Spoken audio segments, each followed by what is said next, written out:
All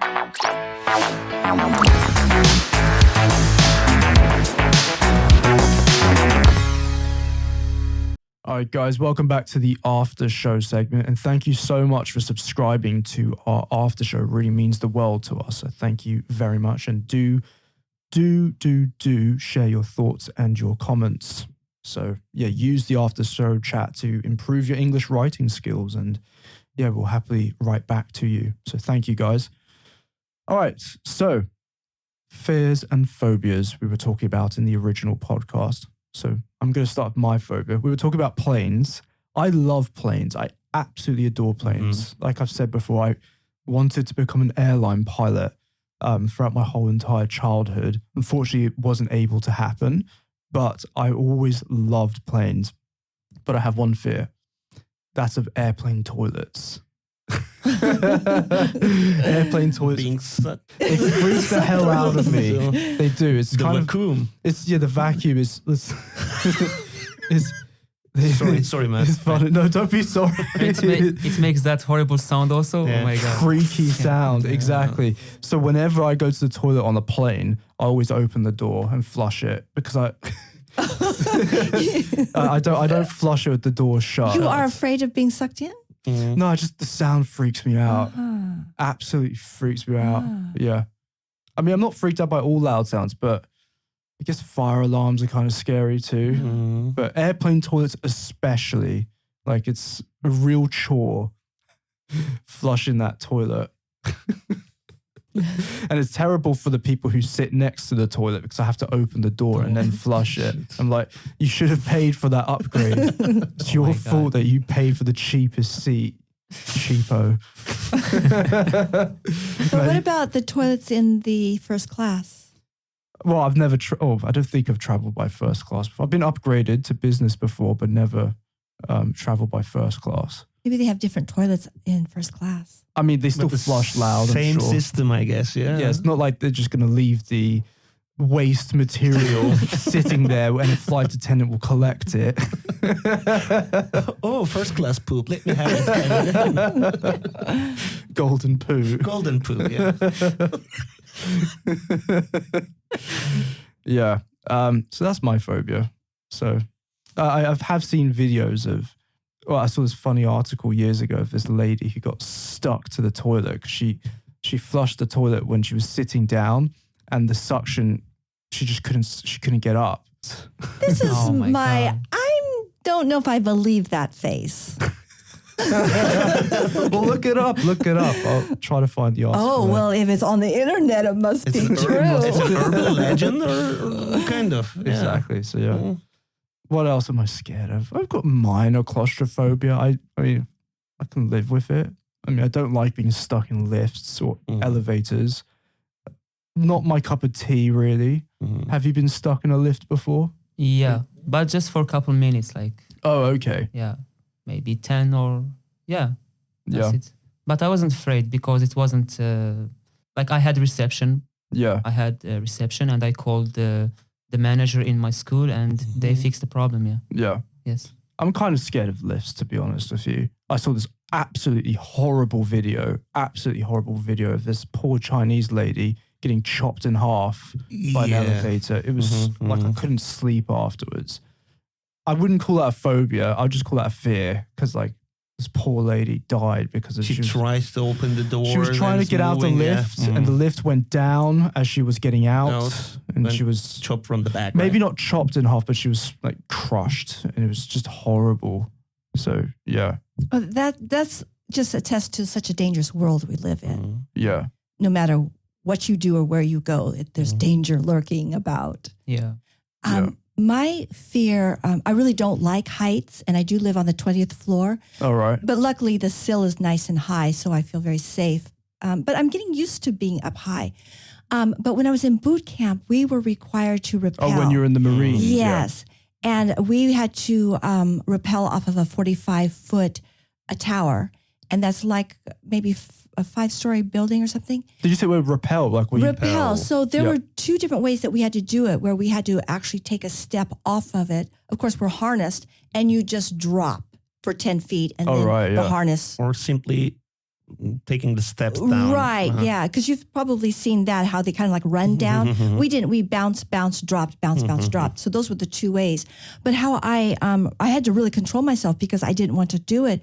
But how I did it was really, I focused in, and I wouldn't let anything distract me. And that the key was not to hesitate. Because if you get on top of this tower and you start struggling with yourself, should I do it? When should I go? I don't want to do this. You're not going to get it done. And it's just too horrible. So I told myself, when it's time to take that step off, I'm going. No hesitation. And so I did. And of course, I did it. And no matter, it's just that trust in yourself, trust in the instructor, and just making that decision, no hesitation. If it has to be done, you just have to do it. So did they ever have a hazing ceremony? No, I think that's Marines? like maybe for guys, but we certainly didn't. And I think when I went in, there was a kind of a change in the Marines where it wasn't like before. But the other thing was I had to survive on my back in the water, and I had to jump off this 5-foot platform. And so that was really scary. And the DI was coming. The swim instructor was going to come, and I thought he was going to push me, and I want control. So I had to say, no, I've got to jump myself and do it.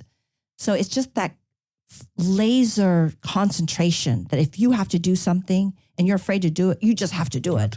Yeah, I agree. Or you just don't do it. Like I have another instance where I was in Las Vegas and I had a chance to be the principal dancer in a show. Yeah. And so the principal male dancer was going to show me some lifts.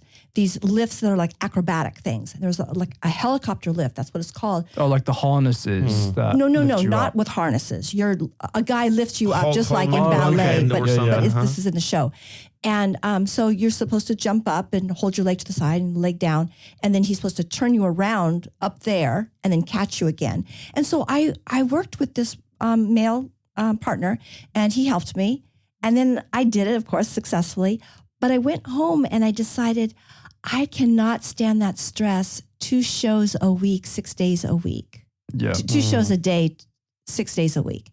And so I walked away from it, knowing that I would have just been too afraid. My whole life would have been fearful. That stress fear. By thinking what's going to happen next, what's going to happen next. Just walk away from it. So if you can't, that's my message. If you're too afraid to do something and you don't really have to do it, just walk away and just be done with it. But if you have to do it for some reason, don't hesitate. Get it done. Good philosophy. Yeah. Nice. I drink for that. My coffee, good one. Yeah. Ayub, any fears, personal fears? For now, I don't have any fears or phobias, but in the past I had. And, it was the fear of darkness. Oh, cool. So it came from actually a traumatic experience back in 2001.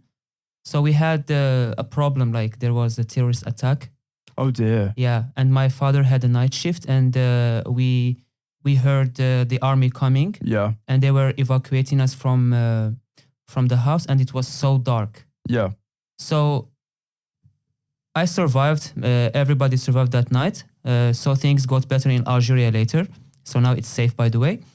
So after that, whenever I go to sleep or something, I remember that accident, and I cannot turn off the light. I have to sleep with the light on. Yeah. Do you mean like the main light, or did you have a little light? Night. My room's light. Yeah, night light. Yeah. Yeah. Damn, The that's main light. scary. Yeah, That's yeah. scary. It's So, trauma, yeah. yeah. It was traumatic, but I overcame it. So now I'm okay. Oh, wow. Wow, that's that is crazy. incredible to So, overcome something yes, like that. I had that phobia for years actually, until I was like a teenager. So I overcame it. They put me in a field. It was like an empty field. Yeah. Okay. Mm-hmm. In the middle of nowhere. It was so dark, no light. You cannot see 2 feet, like 2 feet in front of you. Yeah, yeah. And they left me there for maybe 15 minutes. Then after that, I just knew that like I was very scared, like deadly scared. I was sweating, But after that, I understood that I was just exaggerating about it. Yeah, but still, it's not like me in my airplane toilet phobia where I'm just being a little girl. Like you actually I wonder how you can overcome this actually. Yeah, I think it's impossible to overcome. So don't even. It's a dead end. It's a dead end. Yeah, I was the Flash soundtrack. Let's just overcome. Yeah, no, but that's a serious Yeah.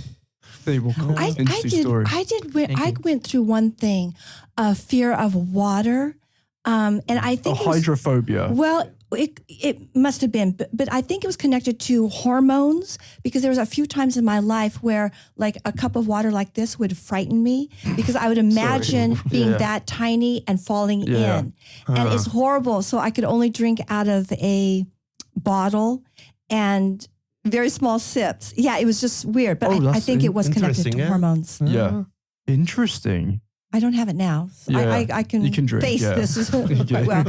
But I tried to analyze it. I didn't know if it was because of my nose going in and I can't breathe, but it's this imagination of just being tiny and drowning. Oh, that's a horrible thing. The thought of drowning. Like, how do you want to die? I don't want to die drowning. That would be horrible. Yeah. Drowning, burning. Yes. Those are definite fears. How you're going to die. I would like to die in a beautiful dress and everyone, angels singing around me. Oh, she was such a lovely person. We'll truly miss her. Give it up for Mario. This is an elegant death. Yeah, that'd be a good way. Good way. Well, I will invite you. I'm about to croak. Come on over. I just think I'm going to die on an airplane toilet. It's going to happen. And then you'll be on the news. Yeah.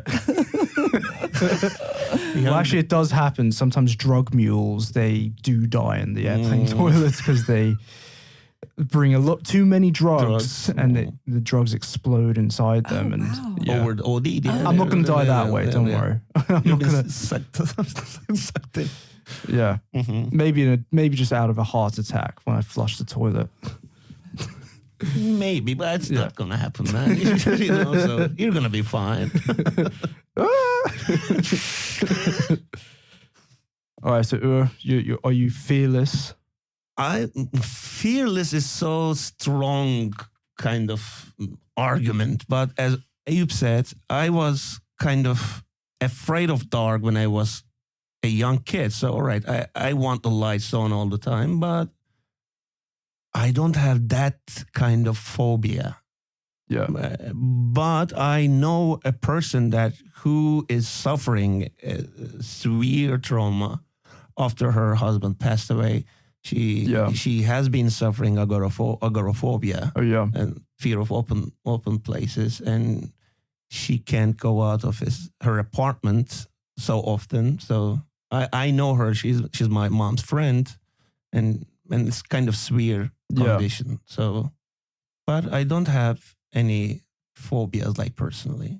That kind of phobia, it's so stressful and draining because every second of your day you are concerned with how to manage it. Yeah. You're right. Nuts. Yeah. Also, Halloween's around the corner. So we briefly mentioned that in the podcast. Do you celebrate it, Ayub, in Algeria? Actually, no. We have some people who celebrate the Christmas and everything because, my country is Islamic. But no, we don't celebrate the Halloween. Yeah. Well, so I guess, but maybe there might be an international school or something in Algeria, is there? There are, yes, there are. And maybe they might. For them, when we say international school, it means they give international education. But I haven't seen many foreigners working in my country in international schools. Oh, I thought there might be people, I don't know, from France or something. There are, yes. They celebrate on their own, in their houses, but they cannot just go to the street and wear those scary stuff, Begging for candy. Trick or treat. Well, what about Turkey? Or do they have? I guess we have it. Especially in Istanbul. I know people are celebrating, especially nighttime, Halloween night party or kind of thing. So trick and treat kind of thing. So trick or treat. Trick or treat, yeah. So, well, you said you were in Turkey as well. So I experienced this celebration. I was there with my colleagues and we decided to celebrate the Halloween for this year. And we invited some students who came also. Yeah. They were adults. So my boss there, like he suggested this also for us, and we had to make a lot of scary clothes. We had to be creative, and we celebrated it. But it was in a closed area, so we couldn't, knock the at doors and Yeah. take candies. Yes, trick or candy. Yeah. I used to, when I was a kid, so trick or treat, I got this phrase wrong when I was a kid. I used to think it was trickle treat. Trickle. So I thought, like trickle, the verb, where water slowly flows. Trickle, the water trickles. So that's like people kind of just keep throwing you candy. Yeah, I thought it was trickle treat. But then I learned when I was probably 15. That is trick or treat. Yeah, there are discoveries later in life when we go, oh, wait a minute, I haven't been saying it quite like that my whole life. So did you ever ask for any tricks? No, I've never heard of anyone saying you have to give me a trick, because that's what we want to avoid. We don't want tricks. Treats. Because tricks means that you're going to like burn down the house or, you're going to do something bad. Yeah. Yeah, because Halloween used to be really like a hooligan holiday. I had a maths teacher who was this strange guy. He said he hated Halloween. And he said he used to sit out he lived on the second floor, and he used to have like a hot pot of hot water and you pour it out the window. Oh my God. on trick or treaters. That's what the people are called. So yeah. Did you ever get dressed up? Well, I never liked it except for when my daughter just really loved the holiday. And so I started liking it because of her. And her first holiday, her first Halloween, she was 3. She dressed up like a kitty, and she had fallen asleep. And so when she woke up, I said, it's too late. You can't go. And she goes, oh, she started crying. I said, okay, let's go. And it was 9:00 at night, which is way too late. But she was too afraid to say trick or treat. And I guess she couldn't say it. So I said, oh, what a disappointment. That's the main thing, trick or treat. Well, maybe she thought the same thing as me. She was scared of saying it. Yeah. All right. Well, Russia, I don't think it's a particularly big thing. I think recently it has become more of a thing here, I guess, since the fall of the Soviet Union, and people want to become more Western. But I don't think people knock on doors here. Yeah. Yeah. It's not really a thing here, to be honest. Maybe at like children's schools or something, they might talk about it and they might put up decorations, but or activity like draw a monster or something. Yeah, like kindergarten. I don't suggest knocking on people's doors. Asking for something. Yeah. Give me some free. I mean, to be honest, Russia is not like a dangerous country. Like, not at all. Like people thought it might be. Well, in the West, everyone thinks Russia's a scary country, but it's really not. It's a great place. And yeah, I feel really safe with my metal door that I've got. Metal door, it's amazing. That opens outwards. Yeah. So maybe, have you noticed that? The front door open? Yeah, in Algeria, do your doors open inwards or outwards? Inwards. Inwards, yeah, like in England as well. Yeah. Inwards. In Turkey too. You got to pick up your feet or else you will trip over doorways. Yeah. Here, if the police want to get inside, they have to literally use an angle grinder, like that saw, to open your door. Because the doors here are really good. But does it have a significance here, like that it opens outward? I think in the 90s, Russia used to be a much more dangerous. It used to be a dangerous place, and yeah, people just protected themselves from burglaries and stuff. But now it's just not dangerous, and I think it makes sense. I don't know why we have inward opening doors in England. It's kind of silly. It's also convenient in case of an emergency fire in the house. It's easy to just open the door outwards and kick it open and just and run. Yeah. But I like being protected. I like my heavy metal Russian door. Yeah. Well, guys, be sure to share your phobias with us if you feel comfortable, of course. It's good English practice. Or let us know what your Halloween trick or treat practices are, what costumes you might wear. Let us know. And of course, if you have other suggestions for future podcasts, of course, write in the comment section. So that's it for today. Also, check out our website, www.BigAppleSchool.com, where you can find more videos, more articles and podcasts and cool stuff like this. and of course, more information about the courses we offer here. So that's it for today, guys. Thank you so much for listening to us right till the end. We'll see you next time. See you next time, See guys. you. Thank you. See you later.